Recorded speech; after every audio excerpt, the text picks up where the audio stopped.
असली टीएमसी तो बीजेपी है, वो जानता है सब। अभी जो आप आपस में लड़ाई हो रहा है, ये लड़ाई हो रहा है पैसा का। जितना चोरी का पैसा हुआ, इलेक्ट्रल बंड का पैसा हुआ, ये पैसा बंटवारा कर ले आपस में तो कुछ नहीं होगा। ये झगड़ा तब तक चलेगा जब तक कि पैसा में बंटवारा में कोई आपस में सिद्धांत नहीं होगा।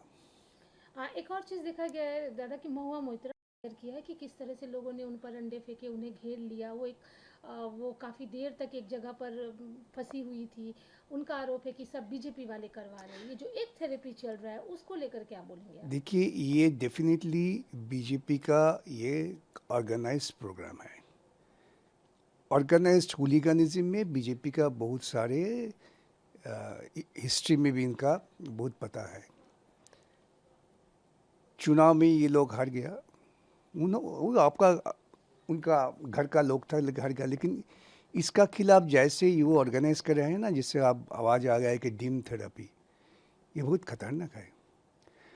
मैंने सोचा, मैंने सुना भी, बीजेपी का एक बड़ा नेता बता रहा है कि पुलिस के पास तो मेटल डिटेक्टर है लेकिन एक डिटेक्टर नहीं है। सोचिए, अगर काल पत्थर लेकर हाजिर हो जाए तो बताएंगे पुलिस के पास पत्थर डिटेक्टर नहीं है।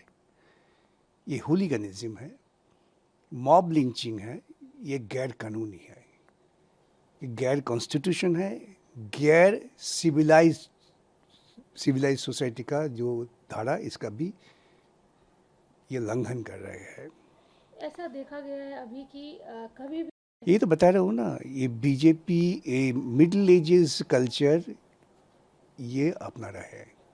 ये middle ages political difference is difference, लेकिन पॉलिटिकल डिफरेंस को जब आपने पर्सनल डिफरेंस में ले जाए, जो ममता ने शुरू किया, वो बीजेपी वाला जो बता रहा है शुरू किया, इसका असर अभी उनका पर भी पड़ता रहा है। ये डेमोक्रेटिक सोसाइटी के लिए बहुत बुरी बात है। देखा गया है कि हाई कोर्ट ने बहुत सारे बार बताया कि ये ठीक नहीं है, ये गैर कानूनी है। सिविल सोसाइटी ने, हम लोग तो हर वक्त बताते हैं, पोस्ट कर रहे हैं कि इसे मत करो। फाइट अगर लड़ना है तो बुद्धि से लड़ो, अपना अकल लगाओ, इतिहास, फिलोसॉफी, सोशल साइंस, इसको सब इस्तेमाल करो। लेकिन इसको छोड़कर आप गुंडाबाजी कर रहे हो। महुआ मित्रा का ये भी एलिगेशन है, उन्होंने डीजीपी को भी टैग किया। ऐसा तो होता ही है, ऐसा होता है। ये टीएमसी कल्चर है। मैंने तो अपना खुद ऐसा सिचुएशन फेस किया। तब मैं बालूर घाट में एक मीटिंग में गया था, इतना हमला हुआ। तो मैंने डीजीपी को फ़ोन किया, डीजीपी मुझे पर्सनली जानते थे। तो फ़ोन करने के बाद एसपी आके बताया, सर हम लोग आपको सुरक्षा दे देंगे। मतलब मेरा सुरक्षा के लिए हम यहाँ नहीं आए हैं, मीटिंग करना चाहिए, मीटिंग करेंगे, हमला हो तब भी मीटिंग करेंगे। वो डर गए, उन्होंने मीटिंग किया, उन्होंने पत्थर भी फेंका। ये तो है। ये जो कल्चर टीएमसी बंगाल में चालू किया था, इसका जो खतरनाक असर अभी पड़ रहा है।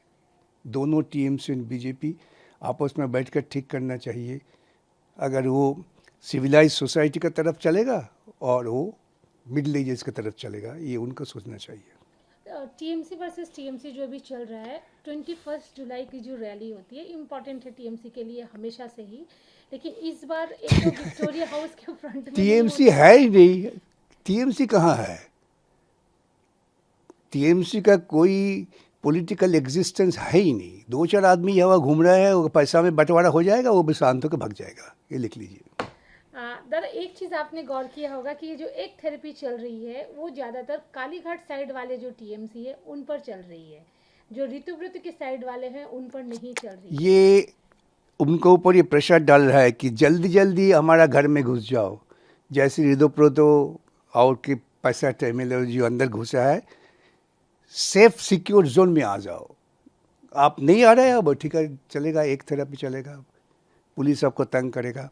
जब वो सर झुका के बताएं कि हाँ जय श्री राम, तो उन क्या कहते हैं ना, शुद्धिकरण हो जाएगा और वो बीजेपी खुद बीजेपी के अंदर चला जाएगा। ये लोग भी जाएंगे थोड़ा देर, वो भी थोड़ा क्या कहते हैं ना, नाप रहे हैं सिचुएशन।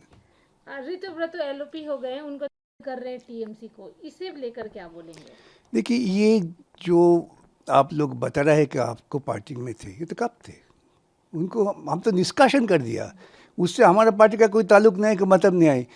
जो आदमी को हम पार्टी से निकालते हैं, भगाते हैं, उसको शेल्टर मिला था टीएमसी में, कुछ लोग को शेल्टर मिला था बीजेपी में। तो अगर ये पॉलिटिकल पार्टी टीएमसी बीजेपी जैसे पार्टी है, ये गंदे आदमी को घर में लेके शुद्धिकरण करता है, तो उसका नतीजा उनको ही भुगतना पड़ेगा। तो सीपीआईएम से क्या ताल्लुक है? दादा ये जो गवर्नमेंट ज़्यादा हो रहा है, कोर्ट में भी एक मामला हुआ था, आज भी एक मामला था, क्या उसमें हुआ है? देखिए, ये जो सत्ता में बीजेपी आया, ये गरीब आदमी का खिलाफ है। मेरा ख्याल से तो ये सिर्फ गरीब आदमी को खिलाफ ये युद्ध घोषणा कर दिया। जंग है गरीब के खिलाफ। गरीब में हिंदू ज़्यादा है। ये हिंदूवाद चाहने वाला पार्टी नहीं है। ये अदानी का पैसे से नाचते हैं ना, नाच मेरा बुलबुल तो पैसा मिलेगा, ये नाचो हटाओ सब पैसा मिलेगा। ये है बीजेपी का तरीका बंगाल में अभी। तो अभी हॉकर्स को लेकर हमको क्या करेगा? हम अदालत पे जाते हैं जी, ये गैर कानूनी काम है। अदालत हमारे सुनने के बाद थोड़ा बहुत स्टे देते हैं। क्या जाने अगले आने वाले दिन में अदालत क्या फाइनल रूलिंग देगा कि यह आम गरीब आदमी को उनका शेल्टर, उनका लाइवलीहुड, जो हमारा कॉन्स्टिट्यूशनल ऑब्लिगेशन है, इसको बजाय रखने के लिए हम तो लड़ाई करेंगे। तो फिलहाल अभी हॉकर्स हॉकर्स, हाँ, कुछ मामलों में हाई कोर्ट में स्टे डाला है। हॉकर उच्छेद अभी तो बंद है। कहाँ कहाँ बंद हुआ है? अभी तो कलकत्ता में जो नोटिस दिया था वो बंद हुआ। कुछ कुछ स्टेशन में जो आदमी अगर उच्छेद होने का पहले कोर्ट में आया, कोर्ट स्टे डाला। ये कुछ कुछ जगह में तो स्टे होने का बाद भी उन्होंने ये डिस्ट्रक्शन किया। इसके लिए उनको भुगतना पड़ेगा। थोड़ा बहुत टाइम लग सकता है, लेकिन उनको भुगतना पड़ेगा जिन्होंने उच्छेद किया है कोर्ट का स्टे का बगैर भी। असली टीएमसी तो बीजेपी है, वो जानता है सब। अभी जो आप आपस में लड़ाई हो रहा है, ये लड़ाई हो रहा है पैसा का। जितना चोरी का पैसा हुआ, इलेक्ट्रल बंड का पैसा हुआ, ये पैसा बंटवारा कर ले आपस में तो कुछ नहीं होगा। ये झगड़ा तब तक चलेगा जब तक कि पैसा में बंटवारा में कोई आपस में सिद्धांत नहीं होगा। एक और चीज़ देखा गया है दादा कि महुआ मोइत्रा शेयर किया है कि किस तरह से लोगों ने उन पर अंडे फेंके, उन्हें घेर लिया। वो काफ़ी देर तक एक जगह पर फंसी हुई थी। उनका आरोप है कि सब बीजेपी वाले करवा रहे हैं। ये जो एक थेरेपी चल रहा है, उसको लेकर क्या बोलेंगे आप? देखिए, ये डेफिनेटली बीजेपी का ये ऑर्गेनाइज्ड प्रोग्राम है।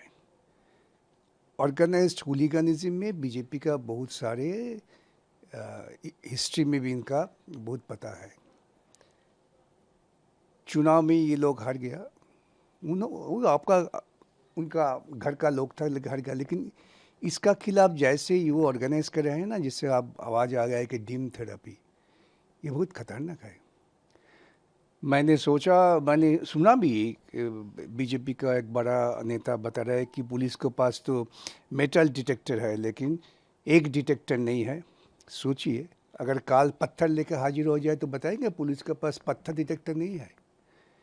ये हुलिगनिज्म है, मॉब लिंचिंग है, ये गैर कानूनी है, ये गैर कॉन्स्टिट्यूशन है, गैर सिविलाइज सोसाइटी का जो धारा, इसका भी ये लंघन कर रहे हैं।